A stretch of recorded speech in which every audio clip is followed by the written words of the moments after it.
Hey there, YouTube land, and I'm here tonight with the disembodied voice of my better half, and we are reviewing Ganja and Hess. We just finished watching this one, and I'll be honest, it was very unique. Now, this is in Blu-ray, it's a dual format, just so you know.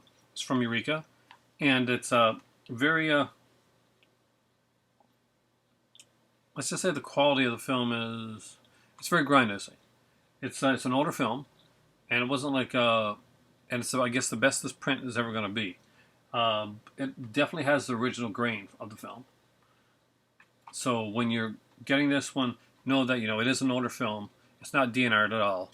It actually is pretty much like the way you would see it if you went to see this in the theater. I guess is the best way to put it, right? Yeah. Yeah, it's got the original grain. There's speck marks at the beginning, like at a couple spots, but all in all, instead of like kind of taken away from it, I gotta say it added to the feel of the film, especially for this type of film.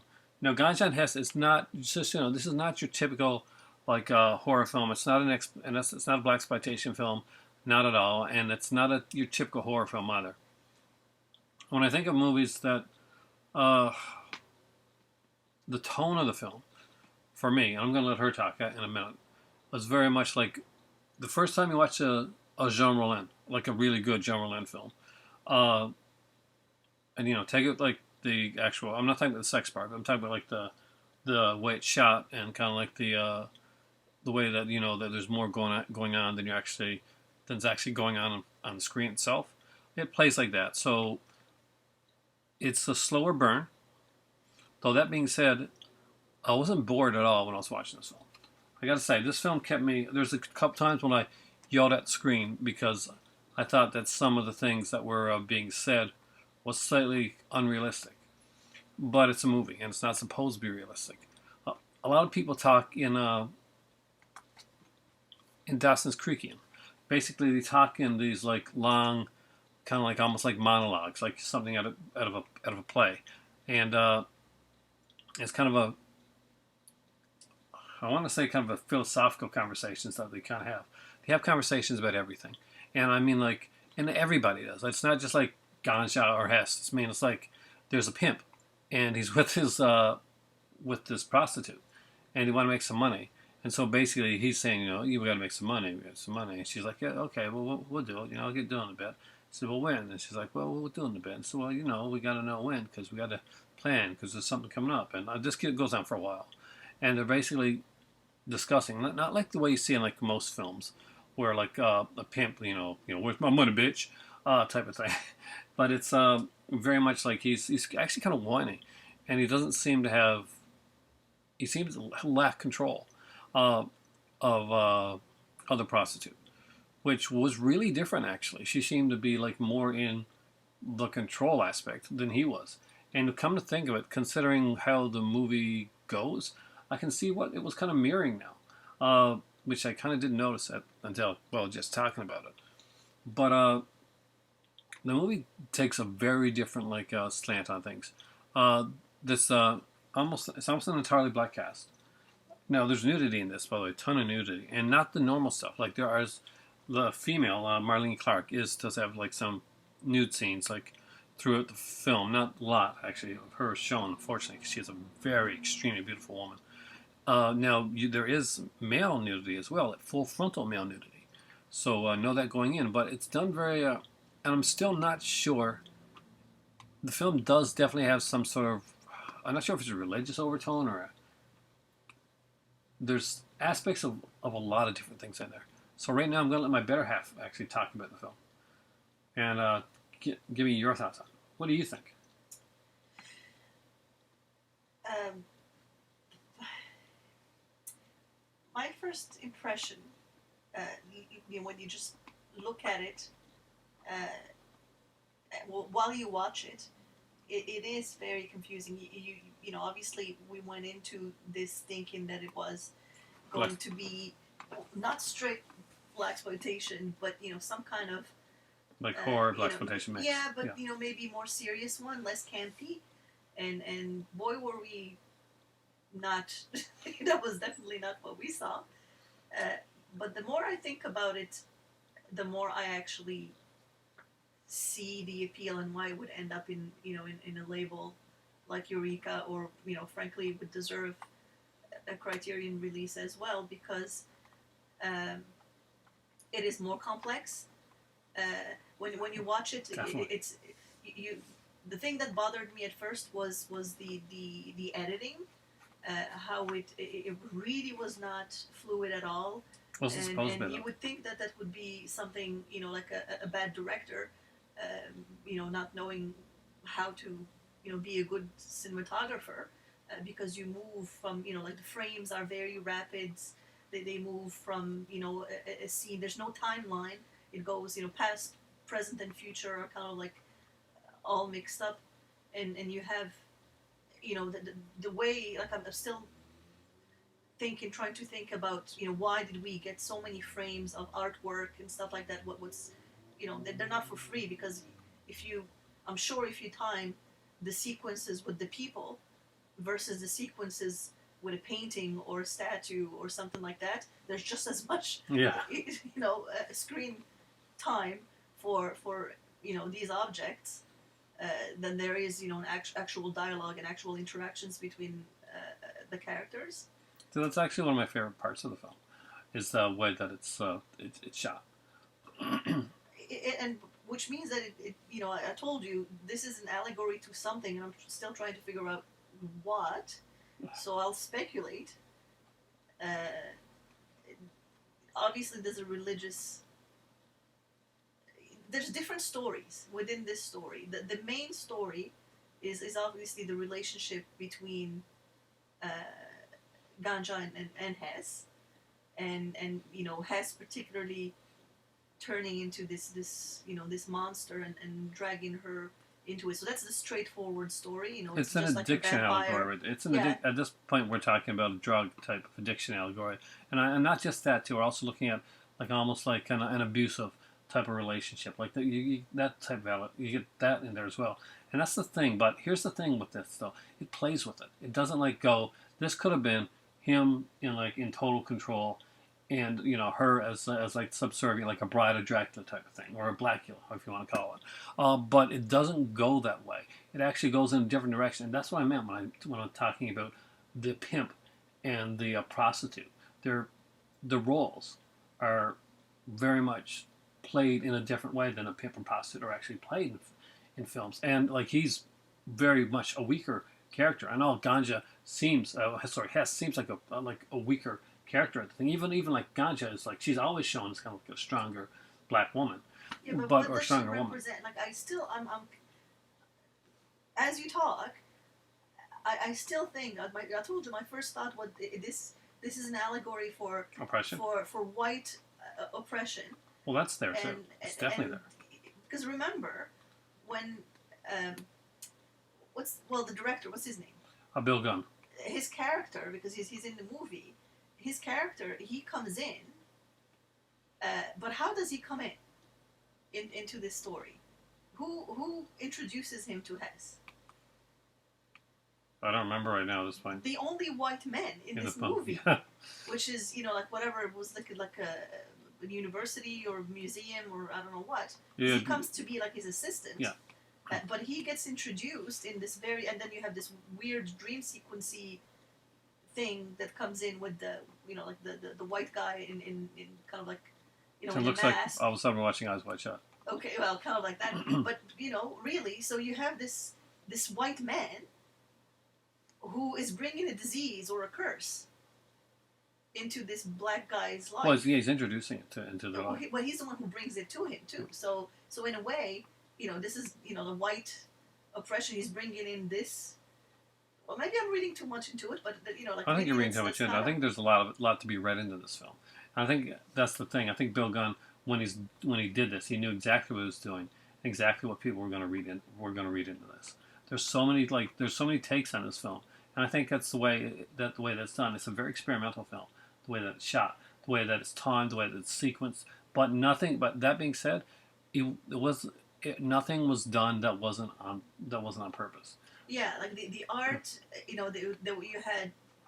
had religious art, you know, Yeah. classical religious art, you know, like with angels and you know, religious figures and stuff like that. But you also, in contrast, you had like pagan, you know, artifacts Yeah. Well, and statues, and you know, so maybe it's the way that, again, he was just the fact that he didn't see God, or his refusal to you know, to see God or accept God. Uh, um, that's the dynamics between him and I guess his chauffeur, who is also like a minister. yeah. You know, who kind of like acts as like maybe his unofficial preacher. Uh, who because like, really, again, like the movie starts it's a very with with the chauffeur's like narrative. yeah, he's telling a story, and he's who is he telling the story to? Maybe he's telling the story to his congregation. We don't know because the narrative switches up. I mean, that's in the film. We don't stick with the chauffeur's narrative all the way through. Like But we obviously, end up with him. it's yeah, it goes back and forth. Like and the thing is, it is done in sections, and in a certain way, you can take it as like as being an extremely religious allegory, uh, with with the way what happens to to Hess, what Hess finds, or you can take it and depending on like your, I think depending on your faith on your faith and your viewpoint, you can also take it in exactly the opposite meaning because of what happens to Hess. You know, Although he no, he ends up, you know, salvation is salvation or redemption, yes, but to other people that are watching that movie, some people, you know, the my son's agnostic, uh, and I know many people that are atheists. That you're going to get that exact same thing, and they're going to look at it and they're going to see that it's not as a salvation all the time, and not just them. They're like some religious people not going to see it as a salvation, but they're going to see it as downfall. no, but he's free. He was corrupt. He was you know, he was corrupt. You know, there was a disease that was plaguing him. Well, and we would, you know, can call it whatever you want to call it. there's one Because he didn't see God, and it's by seeing God and accepting God, you know, the end of the movie, that he spoiler alert. he gets, well, Yeah. that's how he becomes free. So I don't know how we can see it other than the fact that he is free, and her being the survival, you know, like, you know, she's there, she has a tremendous survival instinct. She sees opportunity, and she doesn't. But the thing is, like, even though she doesn't, like, she refuses to go. no, But she isn't. It's not like we see her as like locked in either, or that that she's not, that she's not free. That she. So I think it does give you both viewpoints. I mean, we get to see from him. Unlike obviously the religious aspect of it is stronger because it's a vampire film at the end of the day. And let's be honest, films of vampirism do have like strong religious connotations to them. That's what the whole cross and holy water. The vampire himself is like is a very kind of like pseudo religious symbol. And people forget that sometimes when they're watching these films. No, to me, the end or the whole story is, you know, you have this. But I wouldn't just paint this, it like black as a white as a black and white as a religious allegory. Obviously, that's there, but I think there's more to it than that. No, well, you know, my opinion would be, you know, this is how I understood it, and this is how, you know, how the movie spoke to me. It is, you do have two stories, but they are intertwined. You got more than two. Two main stories, yeah, really. Ganja and Hess. But the essence of it is that you have a black, successful individual who turned himself away from God or tradition or, you know, good, and turned into what is considered maybe white oppression, and accepted that world by, you know, refusing God and refusing that, you know, those things, and going into being a specialist in anthropology and paganism in a way. That's what it was and, first, and though, gets even before the whole. and gets this curse sent by a symbol. It symbolized this white guy, the only white guy in this entire movie. So that's not there for no reason. Yeah. So that's obvious. So obviously the disease is sent to him by a black hand. So even though the deed is done by a black man, it was carried out indirectly by white Satan. people. Like Satan. This is in the 70s, and there's a lot of turmoil happening in the middle of complete blaxploitation, campiness. So I think there's some kind of reaction out of that. So anyways, he turns like that, and he still cannot accept. He gets to a point where he can't deal with it. However, with that curse comes this woman who really symbolizes, she's mean, she's greedy, she's her survival instinct is out there. So everything that maybe is associated with a white society, where white rules. She's trying to be white. She's trying to be, successful. I think so. Like there's a bit of that. This is maybe the understanding of what white people are. They, they're. Well, Thanks. I think so. But no, like really, because you look at it and you say, okay, they're commanding. She talks to that the employee they have in the house, and she's ordering him around. So really, that's maybe what a white woman would do to a black servant, and she's acting that way. I don't know, because let me finish. Yeah. So she acts that way, and when time comes where he can't, he doesn't want, he can't continue on. He sees salvation and accepts it, which obviously will kill him because Christianity and all, sacrifice and all that. He's a lamb. He's really the lamb that comes in and sacrifices himself in that church. But she stays in. She actually refuses to see the way and would rather stay in that whatever is symbolized, which I really believe is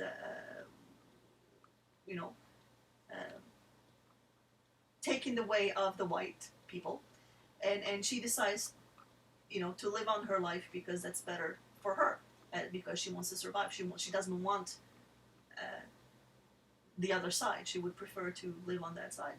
I don't know. I think that her character is that. Well, I can see some of that there, but her character is very reminiscent of like the strong black female character that we don't see enough of, but we do see some. She is not. I don't think that she's mean or she's like she is strong, and she's like. Being strong does not take away that you can mean. There are very strong, mean people. Yeah, well, no, but you know what I mean. She's not like. I don't think she's portrayed as a survivor in a positive way. I really believe that she is basically what stays. She is, she tasted the apple, and she could be a very clear allegory of Eve. See now, I think maybe this is where our different religious viewpoints come into this. Well, I'm not even Christian, so that's fine. But I can see that. I can see that she chooses to stay there. Even though it is evil, even though it is bad, she wants. That's the look at the end tells it all. The thing is that we never ever see like we see the darkness that of Hess a lot stronger than we see the darkness of Ganja. But she accepts it. He went too far, and that's why he couldn't take it anymore. Well, and now she's taking over. I really, you gotta watch this again. I'm actually, the more I talk about it, the more I'm sure of what I'm saying. And that's I think she is Eve. She's and in a negative way, which unfortunately this is what we get from the Old Testament. But she symbolizes that she just decides this is good for me. Screw salvation. I'm better off where I am, and I'm gonna be good at it. And she stays there. But he is the pure guy. He gets, because he goes very dark, and he goes very dark fast, and he can't take it. but she's strong enough to take that evil. That's what I'm saying. Yeah, but I don't see it as, you see it as a negative. But I don't think it was. It was put in as a positive. For me, I took it in a positive light. I took it as like this, as like her. I took it as her strength. I didn't take it as like as evil. I guess I didn't take it as her, as a weakness for her not like being able to like to accept the way that he did. I saw like the depths of the darkness that they both went, and there are some. She has some very like kind of loving aspects to it. She's very, not to her husband obviously because she finds out he's dead and she sees that the guy killed him. No, I mean she was. I didn't see her character as negative as you did. I really didn't. She was strong enough to take the evil in. To me, that's not a good thing. Like she's basically so far out there. She has the capacity more than he did to stay living like that. She's hot too. Well, Aaron, for God's sakes, that was not the point. Well, maybe that like blurred my thoughts on it a bit. Well, really think about it. He was too weak to take all that, that curse. He couldn't carry on. The guilt was there. Well, to be fair, she does not feel that. She just, that's it. She's comfortable. No, maybe she had hesitation, but she moved on. No, but here's the thing, though. What about we gotta like talking about the end?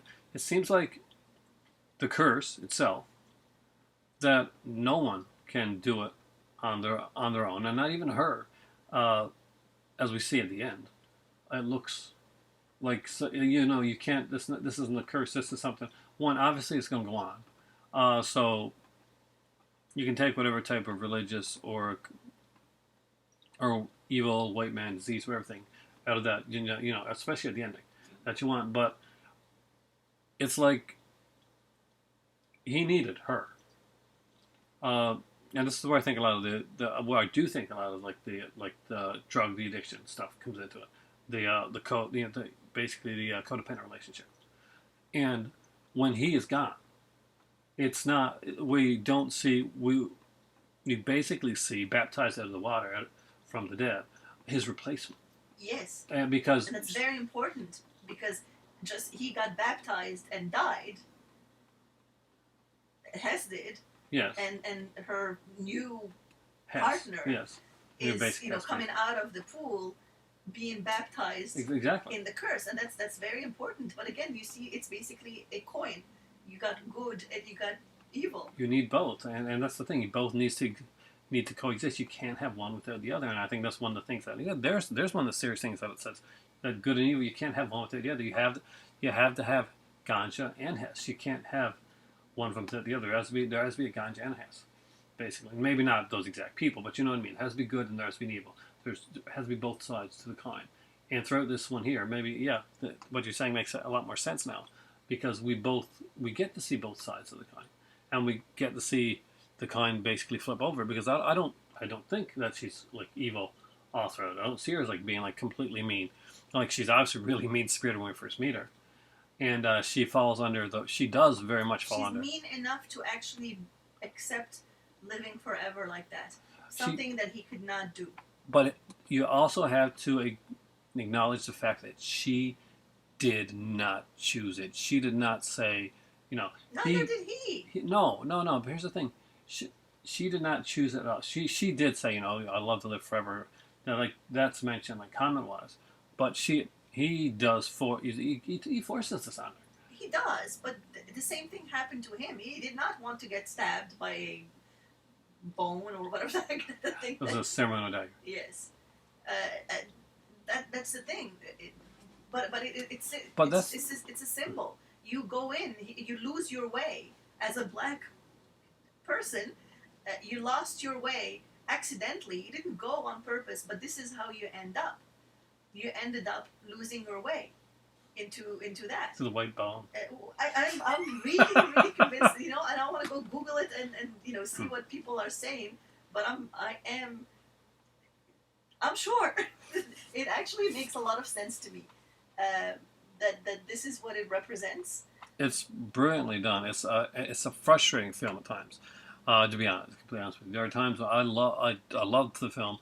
I was never bored, but there were times when it challenged me Well, you don't know as a what's viewer. going on, and it's very confusing. The fact that it's not linear, and the fact that it's shooting a lot Oh of my god! objects. If we had done that coffee video before this, after watching this, Yeah, now that this be. would definitely be a black coffee, one that takes a while to really get into and really Well, understand what did you tell what you me? do. You What go right back. when we finished the movie, did you say, "Is it a masterpiece Yeah, or a pile of bullshit?" yeah. So what do you think?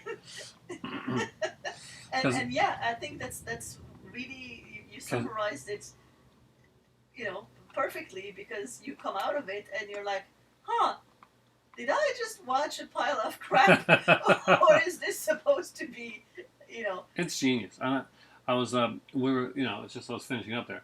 I was talking to the guys. Yeah. And I'm like, Brandon was one of the guys against that. He's one was going to pick it up. I'm like, I'm not sure you should pick it up, Brandon. He thought Vampire Lovers was slow. Oh my. Yeah. That is not even.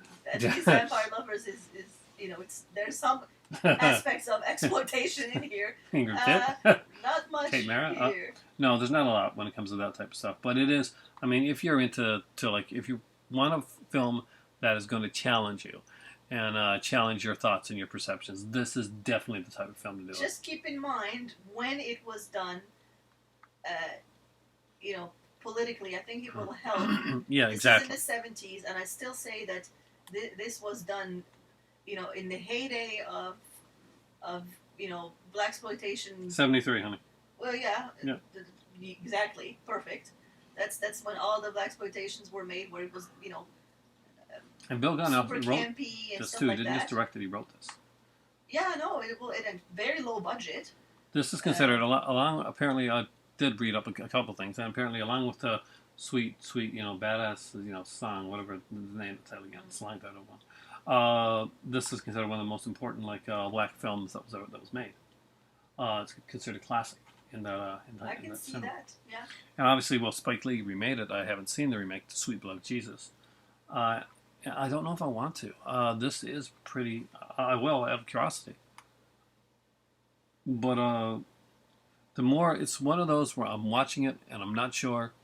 And there's things and there's all kinds of emotions that are like kind of steeping over me and confusion. To be completely honest with you, as this film, but I'm not. It's keeping my attention. It's challenging me as a viewer. It's challenging me to think, definitely to think outside the box.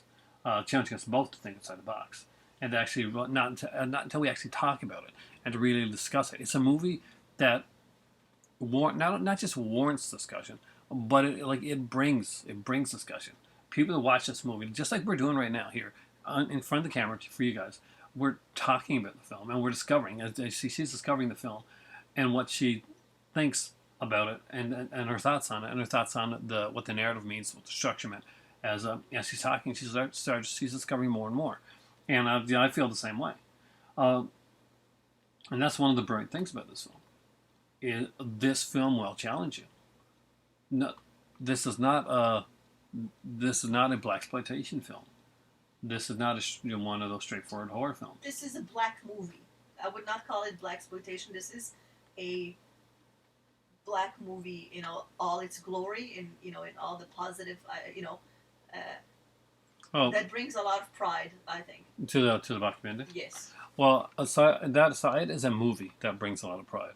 Yeah, it is a black movie that brings a lot of pride to the black community, but it is a movie that I think that you don't have to be. It doesn't matter what color you are.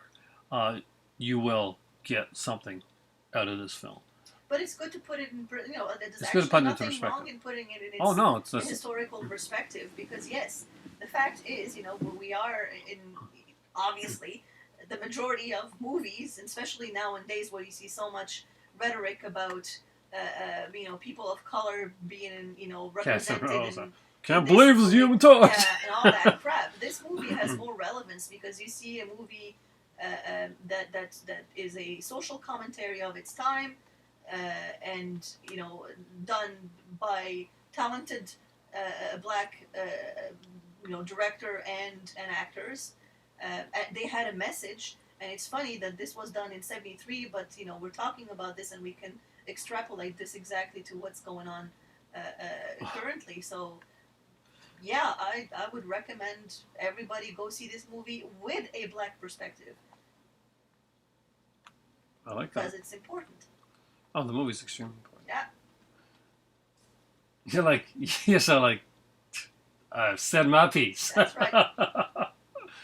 Ganja and Hess, I really do recommend it. So I think you would recommend it, would you? Yes. Well, it's an important piece of cinema that I think that you should see. Eureka Classics put it out, and it's brilliant. I want to watch this with commentary on sometime. I think that would be actually brilliant too. Then we'll find out exactly how close we are. I know what the cool thing is that the lead actress Marlene Clark is still alive apparently, and she did commentary. And I learned something about what's his name now. Dwayne Jones. Yes, how he is actually a PhD from Sorbonne.